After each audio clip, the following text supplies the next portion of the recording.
Hey,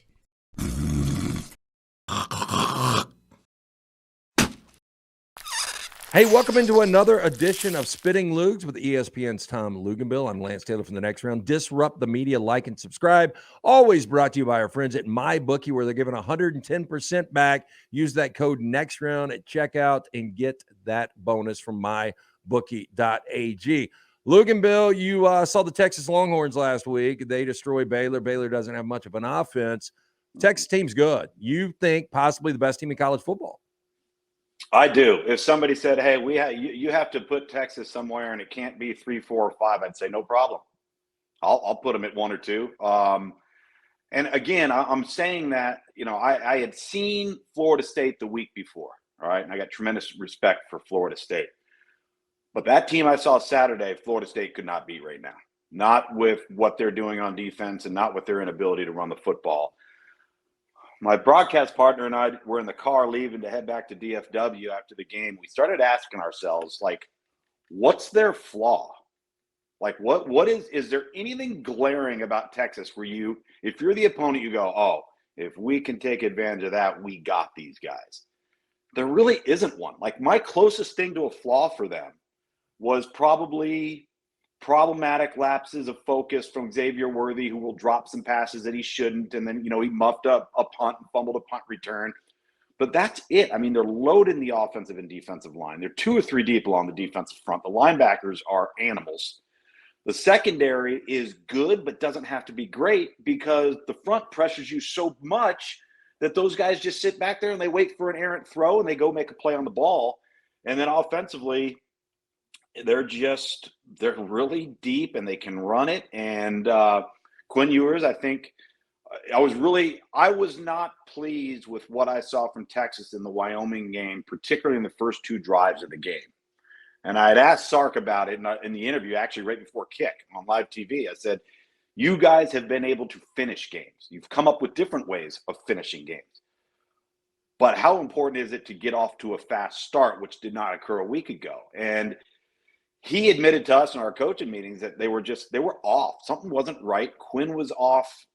He goes, I was off as a play caller. We just weren't in sync. And then all of a sudden we flipped a switch. In the end of the third quarter, we were ready to roll. But I'll tell you, Lance, they're good. They're really good. Their biggest problem is going to be themselves. As pressure mounts and each game comes, because they're going to be better than every team they take the field on against, particularly athletically. But I'll tell you, man, I came away more impressed than I thought I was going to be. So you played the position last week in College Station. The combination of the 3 quarterbacks for Auburn, 9 of 23, 56 yards. They averaged 2.4 yards per attempt. Yeah. Had you ever had a line that was that bad in all your career? An offensive line or a stat line? A stat line that bad? No, I don't think I have. And I've had my fair share of bad ones. But yeah, listen, the bottom line is they're not very good. I mean, and they're not very good around the quarterback either. It's not just the quarterbacks. They haven't been able to run the football to the level that I think they'd like to from the running back position, not just relying upon Robbie Ashford or Peyton Thorne. I just don't know if they're good enough. And this may be what Auburn looks like every single week going forward until he can start recruiting the type of player, the type of quarterback he'd like to have that's going to be their guy. But I don't want to knock them taking Peyton Thorne in the transfer portal. I just didn't see him as that much of a significant upgrade. I had broadcasted a couple of their games, and one of them was the year that that was Mel Tucker's first year. They had that really good year.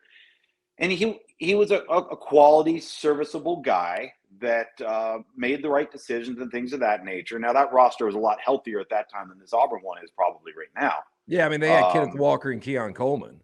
Yeah, and they could play defense. It was just a bit of a different set of circumstances, but they clearly don't have an answer right now at quarterback. Hugh Freeze knows it. I mean, he can't hide it. You're trying to do everything you can to try to mask it, but there's only so much you can do. Yeah, in looking at Saturday, they're only playing the Georgia Bulldogs, who's won 9 of the last 10 against Auburn. I mean, who do you start at quarterback? Does it matter? It may not matter. I think that they are going to be in a position where they're going to expect, regardless of who they start each and every week, unless that guy gets into rhythm, they're going to expect to play 3 guys probably every week. And is it ideal? No. Is it how Hugh Freeze would like it to be? No. But I think they're trying to get some semblance of rhythm and order that they have really no sign of right now. And they're hoping that maybe somebody gets the hot hand. Or at least doesn't make negative plays to screw the thing up, right? I mean, let's go forward, not backward. And if it's ugly and it doesn't look great, fine. But let's not get behind the chains. Let's not be risky with the football. Let's try and limit those things so we can at least function. And again, it may take a trio of quarterbacks to do that every week. Look, A.J. Swan wasn't good last week against Kentucky. He got hurt, though. And so he was playing banged up. But I would say, and I don't know if you agree, the Auburn quarterback situation is the worst in the SEC, 14 of 14. Yes, I would think so. I don't think there's any question about that when you look top to bottom. And listen, A.J. Swan's played good football for Vanderbilt. He's shown some real bright spots. Played as a freshman, beat out a guy last year. And so I don't think there's any question as to who's got the most problematic position. And you could have maybe argued that prior to last week, Mississippi State on offense and Will Rogers have been disappointing. And then all of a sudden he goes out and has a 480-yard day or whatever it is. So we're coming up on it, not this week, but next week, the Texas State Fair. And right now you've got undefeated Oklahoma. You've got undefeated Texas. You talked about how good Texas is. Texas has a Kansas team that beat them last time they played in Austin in overtime. Yeah. You got a tremendous quarterback in Jalen Daniels. They had a nice back and forth with BYU, ultimately win that game by 11 points. And you've got Iowa State heading to Norman to take on Oklahoma. We haven't seen much from Iowa State, but who has the best chance at completely dicking up an undefeated Texas State matchup, Red River, Oklahoma-Texas game? I think Texas does because they have the better team. Now, Oklahoma's improved. Don't get me wrong. In fact, they're significantly improved. Let me rephrase. Who's got a better chance of losing this week, Texas to Kansas or Oklahoma to Iowa State, to mess up undefeated? Oh, Texas to Kansas. I think Kansas is really good. And they know they can go in there and win because they have, and they did so with a really bad football team. The quarterback is a nightmare.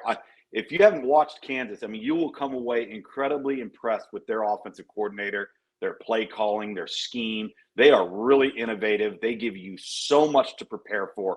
Option principles, power football, RPO, formation, shifts, motions. They're never in the same thing. I mean, they are really radical when it comes to keeping you on your heels on defense. And they'll play, like right now with Texas, you got to match their physicality. And that is not an easy thing to do with Texas. I wouldn't have said that 2 or 3 years ago about Texas. That's what they are now. And I think Kansas is capable of matching them. Now, does Kansas have the depth to go toe-to-toe and win that game? I think they would need some help. I think Texas would have to maybe help them out with a turnover or a botched special teams play that resulted in points that creates momentum for the opposition. But I think it's going to be a really good game. If you're a Texas fan, you've got to be worried about this game. You got to be really pleased with how the Baylor game came out. But Kansas, I think, is a bit of a different animal.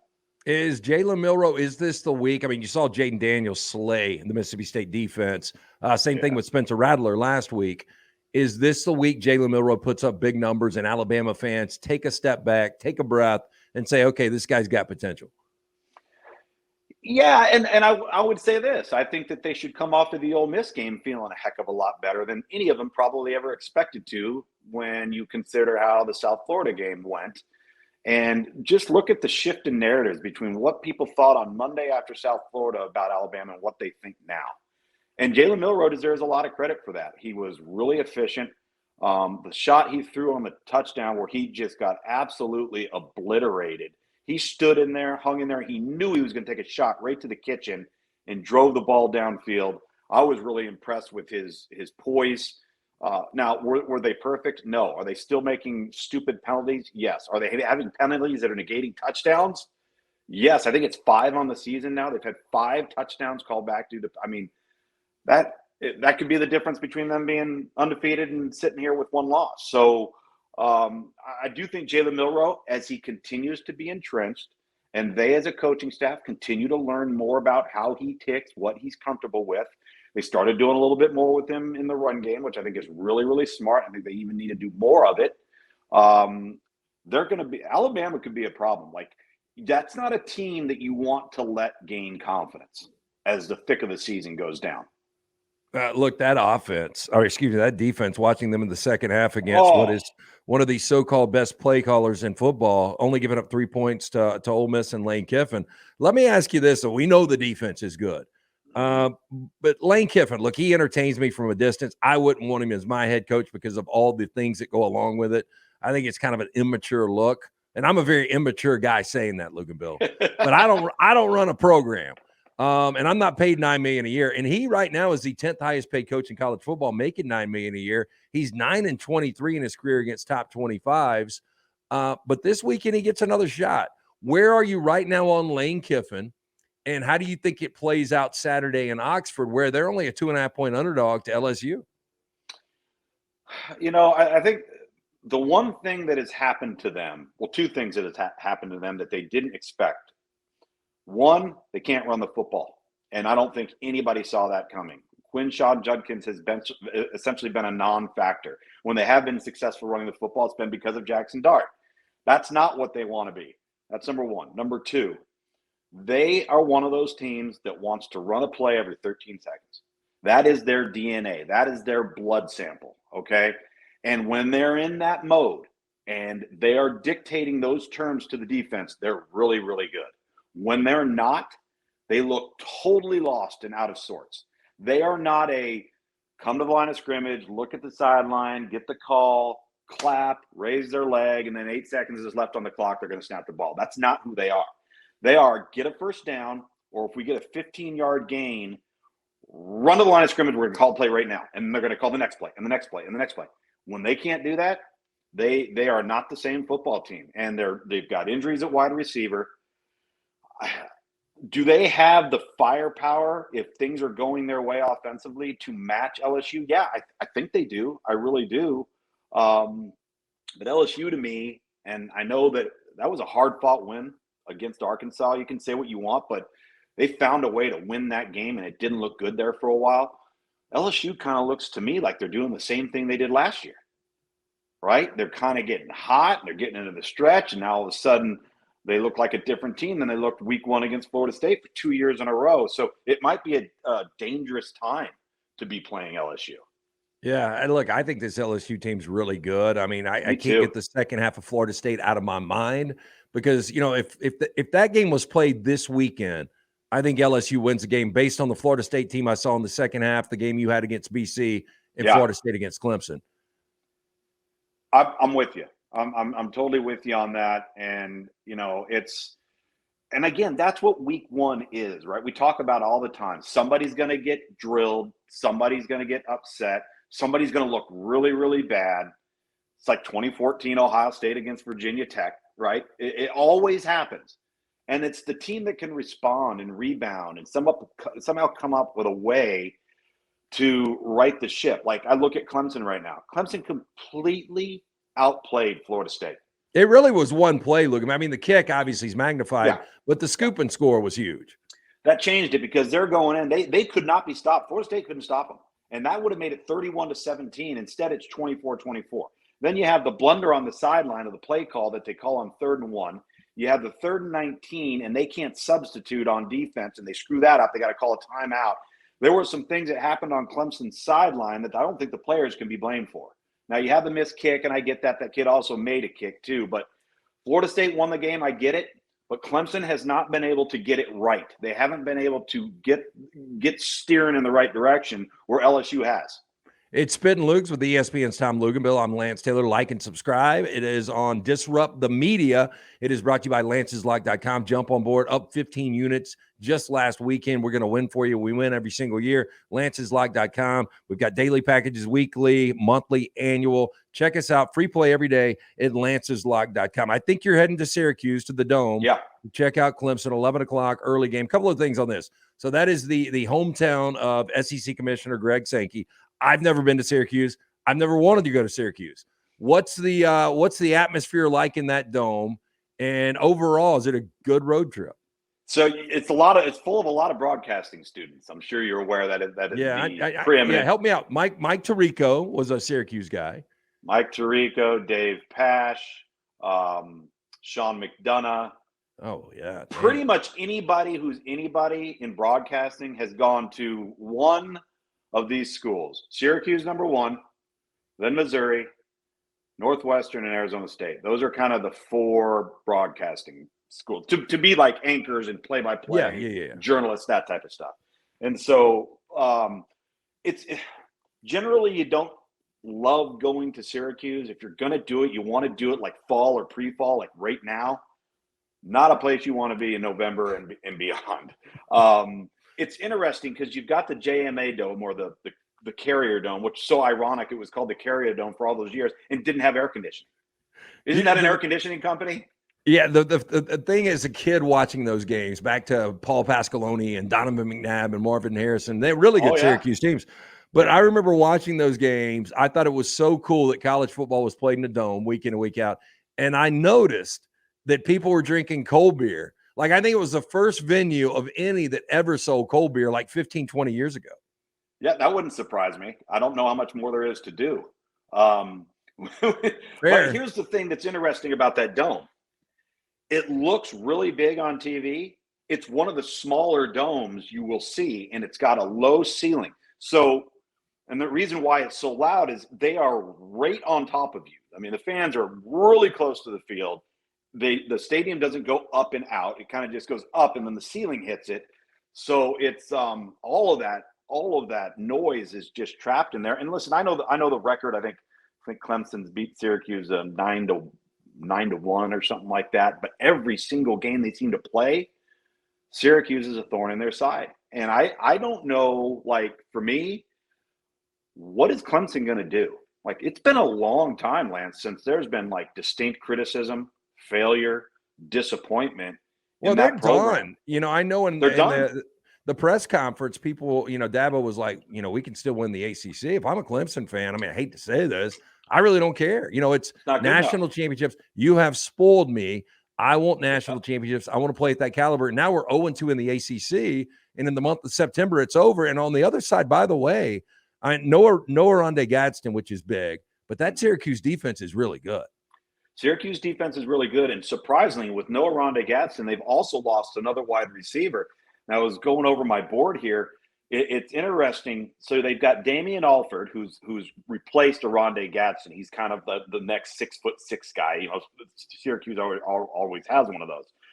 But this wide receiving core has 3 wide receivers that have at least 135 yards in receiving for Syracuse. Last year, at the same time in the season, they had 1.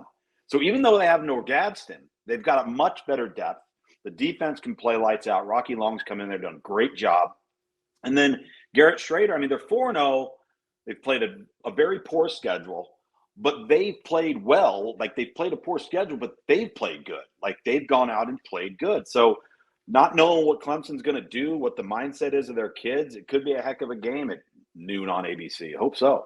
Hey, staying in the ACC, the only conference with 6 undefeated teams right now. Before the season started, you and I both agreed that with Brennan Armstrong, Dave Duran would have a solid NC State team. They're sitting at 3-1, but they haven't been really good. Now they host undefeated Louisville. I don't know how good Louisville is. Jeff Brom's a great fit. Jack Plummer seems to be a serviceable quarterback, but this seems like a tricky spot for Louisville. It's a tricky spot because I think Louisville actually is pretty good, actually. And the difference between Louisville under Jeff Brom and Jeff Brom at Purdue is Louisville can run the football. They could not run the football at Purdue. So they've got all these explosive plays. Jack Plummer last week threw 5 touchdowns, and 4 of them went for 40 yards or more. Like it's just been just bombs away. So they're playing above and beyond expectation. If you look at their schedule, they avoid the biggest competitors in the conference. So they got to play Notre Dame, but they avoid the other big boys. They're looking at an opportunity here, and that's what does make this game scary. It's really difficult to play in Raleigh, and while NC State has not kind of gelled as quickly as we all thought they would, particularly on offense, I think they're getting there. It just seems to be taking a while. Defensively, they've been carried. The Notre Dame game looks worse than it was. NC State was down by 7 in the fourth quarter of that game, but NC State turned the ball over 4 times. And so this is one of those games that I think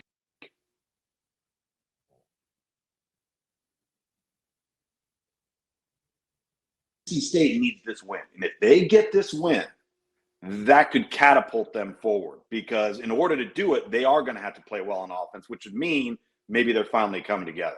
So I think, I'm just guessing, Florida State is the best in the ACC, at least right now for you. Washington probably is that team at the Pac-12. Is it going to be harder to navigate a Pac-12 team going undefeated through the regular season or an ACC team going undefeated? I think it's going to be much harder to navigate an undefeated season out of the Pac-12. To be honest with you, we were asked a question on College Football Live this week. For Heisman Trophy, Pac-12 quarterbacks or the rest of the field? I'm not a humble brag here, but I am a voter. And right now, I think I would go Michael Penix Jr., Caleb Williams, and maybe Cam Ward. And then maybe Bo Nix would be 4. I know Quinn Ewers has got to be up there, Jordan Travis. But, I mean, the quarterback play is just ridiculous. So I would go Pac-12. Yeah, I'm glad you mentioned Cam Ward. He's the one guy in all of this who beat Wisconsin. He beat Oregon State. That's a really good Oregon State team. And nobody's talking about him. He's done a remarkable job. He's been lights out. And I think the reason why there's such promise for another Heisman winner, and I've said this multiple times, and everybody goes, Luganville, you're full of baloney. There's only been 6 players, and I'm counting Rashawn Salam at Colorado and Ty Detmer at BYU as being on the West Coast, right? There's only been 6 players the last 25 years that have won a Heisman Trophy on the West Coast, and 3 of them went to USC. And you say, well, why is that? Well, it's because you can't win a Heisman Trophy in a box score in a newspaper on a Sunday morning. When you're not playing your games that are being seen by the Central and East Coast time zone media, you're a stat line. I'm sorry, you are, and it's why it's been so. Christian McCaffrey should have won the Heisman Trophy his last year. He was far and away, I thought, the best player in college football. He might be the best player on the planet still. Right. Yeah. And so, but I think this is the great opportunity. Notice how the Colorado SC game's kicking off at 12 noon Eastern time. All right, it's 10 a.m. Rocky Mountain kick. Well, why is that? Because they want those eyeballs on the Central and East Coast time zone where the games are actually going to be watched. Why was the game last week between Colorado and Oregon at 3:30? For the exact same reason. And the league's going to keep pushing that because the quarterback play is so good. So here's your opportunity to have a Heisman moment. Whether it's Caleb Williams, whether it's Michael Penix, whether it's Bo Nix, whether it's Cam Ward, whoever it might be. Let's just say Shedeur Sanders somehow would get back in this discussion. All of those guys are going to have an opportunity to play against each other, which means it's going to be a ranked team on ranked team, and it's going to come down to likely the fourth quarter and who has the ball last. So you have an opportunity, if you're down by 3, or you're down by 7, or you're down by 2, to drive your team down, right, and prove your worth and have your Heisman moment. And it might happen on multiple occasions for somebody. The problem is, like, remember TCU last year? Like, every game within one possession they won. Oh, yeah. Every time they were down and behind in the fourth quarter and had to come back, they did. Every time they were in overtime or double overtime, they won the game. Like, it was ridiculous how efficient they were in that area. That's essentially what a Pac-12 team is going to have to do each and every week going forward. I just don't know if it's possible. You talked about Alabama being this dangerous team that nobody wants, especially when they build confidence. How many Pac-12 quarterbacks could you plug in right now and you feel like Alabama would be the best team in college football? Out of the Pac-12? Yeah. I mean, do you think there's 3, 4, or 5 quarterbacks that would make Alabama the best team in college football? Oh, yeah. I think Cam Ward, Dante Moore at UCLA, Michael Penix, Bo Nix, a healthy Cam Rising, if he was available, Shedeur, right? I mean, Think about it. I mean, I didn't even mention Caleb Williams, Right. obviously. Shador has not seen a good offensive line. I know he made bad decisions No. last week against Oregon, but I mean, he's been sacked 26 times. I mean, my God. 26 times. He had the biggest hit rate of any quarterback in college football. He came into that game last week with 15 sacks.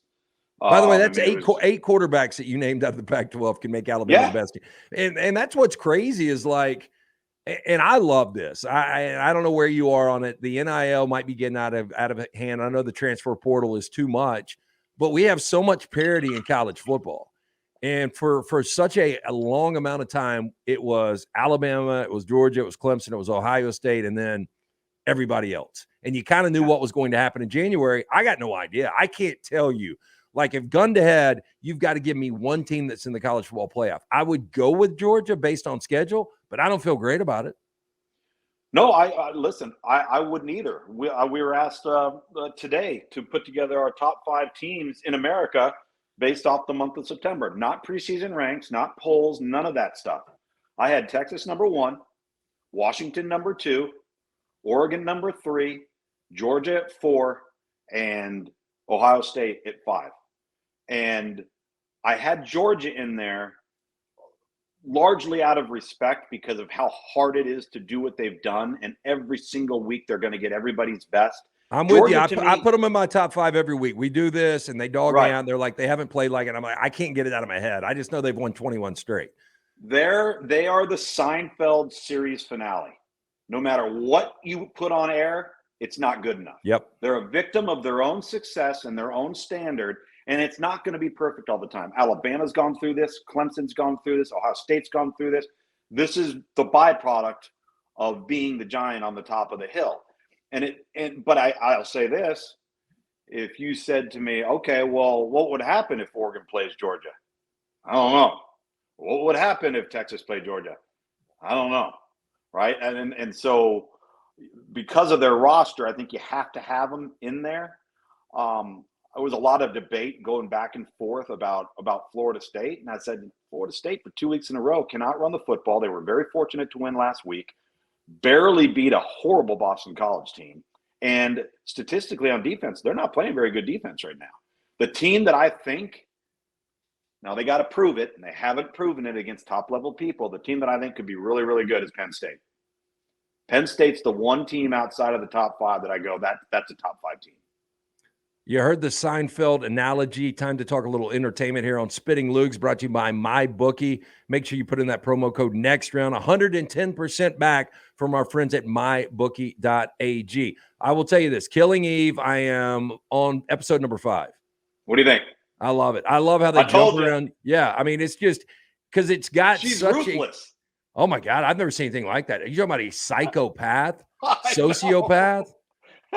I mean, especially in the first episode, it kind of like it showed the ins and outs of her character, and it gets better and better. And that's Jodie Comer. I didn't know who she was, but she's fantastic. Sandra Oh's been great. I love the storyline. I don't know where it's going to go, but so far so good. So I give you a thumbs up on that one. Awesome. So I started a new one, and I didn't know anything about it, and I went solely off of I don't know about you with Rotten Tomatoes, but I don't give a crap what the actual critics say. I go to the audience ones. Do you really? I look at both just because I'm weird, and I would say 8 out of 10 times I agree with the critics. Really? Yep. See, I'm the other way. I agree with the fans. So okay. So I went on there and I found this show on Paramount Plus called $1. You heard of this? Nope. It's a multiple murder mystery in this small Rust Belt town, a factory, blue-collar town in Pennsylvania, where all of these people in the community are somehow intertwined and connected to this murder based off of a dollar that exchanges hands between all of them at some point. And it starts off with, something's happened, something's bad happened. And then they introduce pretty much all of the different characters that you see that you think are going to be involved. And then each episode going forward, and I'm only two in, they focus on one of the characters for that episode and how he's been involved and where did he touch the dollar. I like that, man. I get weird thoughts sometimes, and I'm like, I wonder where this $20 bill's been.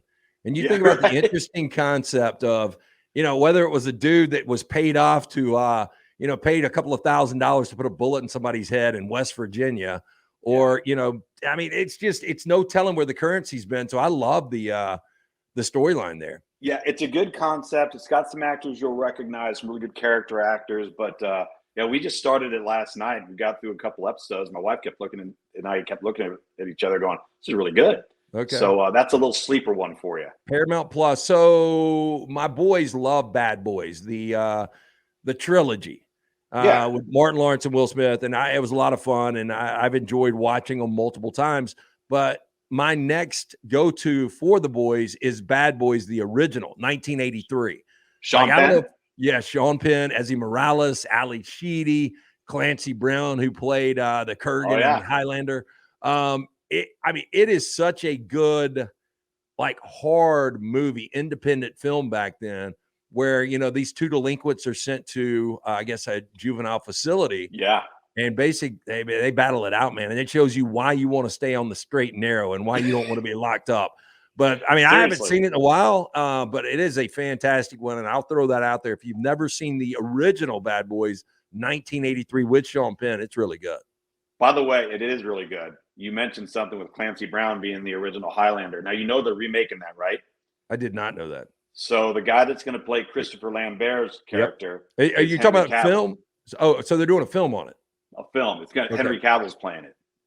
Superman. Who's Sean Connery? Who's Clancy Brown? Do you have any idea?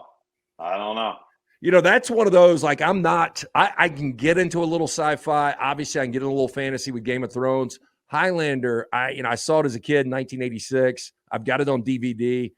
I absolutely loved it. It's awesome. It's such a great concept. And the soundtrack too. Oh, yeah, Queen. It was Queen. It's a Kind of Magic. So it never really had a Highlander soundtrack. It was just Queen's last LP. It's Kind of Magic. Just music, the score, everything is really good. There can be only one, Lance. That's what they say, Loogs. Okay. Enjoy Syracuse. There will be no blizzard this weekend. It seems like there's a heat wave everywhere as we go into October. And look, we'll continue to get after it next week on Spittin' Loogs. Always great stuff. Great stuff, See you, buddy. Have a good week. See you.